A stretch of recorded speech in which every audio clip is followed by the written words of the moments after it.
গ্যালারিতে প্রিয় দলের জার্সি গায়ে উল্লাস আর মাঠের লড়াই। ফুটবল বিশ্বকাপের সেই চিরাচরিত দৃশ্য এবার পড়তে যাচ্ছে বড়সড় চ্যালেঞ্জের মুখে।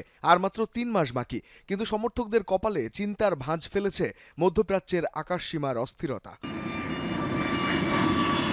পরমাণু কর্মসূচি নিয়ে আলোচনা ব্যর্থ হওয়ার পর গত ৩ সপ্তাহ ধরে ইরান ও ইসরায়েলের মধ্যে চলছে পাল্টাপাল্টি হামলা। এর প্রভাবে সংকটে পড়েছে এভিয়েশন সেক্টর। হরমুজ প্রণালী ও উপসাগরীয় অঞ্চলের অস্থিরতায় সরাসরি প্রভাব পড়ছে বিশ্বজুড়ে তেলের বাজারে।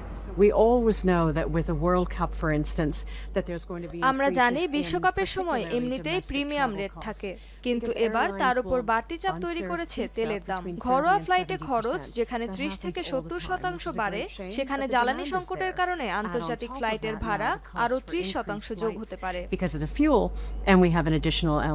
গত ফেব্রুয়ারি থেকে জেট ফুয়েলের দাম হু হু করে বাড়ছে। ইউরোপে জ্বালানি খরচ প্রায় দ্বিগুণ হয়েছে, আর এশিয়ায় বেড়েছে প্রায় ৮০%। এয়ারলাইন্সগুলোর অপারেটিং খরচ বেড়ে যাওয়ায় সেই বোঝা সরাসরি গিয়ে পড়ছে যাত্রীদের উপর।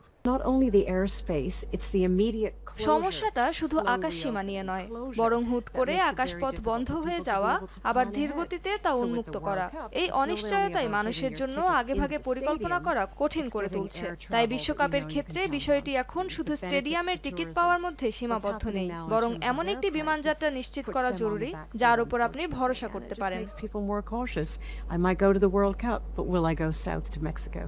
সবচেয়ে বিপাকে পড়বেন এশিয়া ও আফ্রিকার ফুটবল ভক্তরা। মধ্যপ্রাচ্যের আকাশপথ বা মিডল ইস্টার্ন করিডোর সবচেয়ে সহজ পথ হলেও সংঘাতের কারণে বিমানগুলোকে এখন দীর্ঘ পথ ঘুরে যেতে হচ্ছে।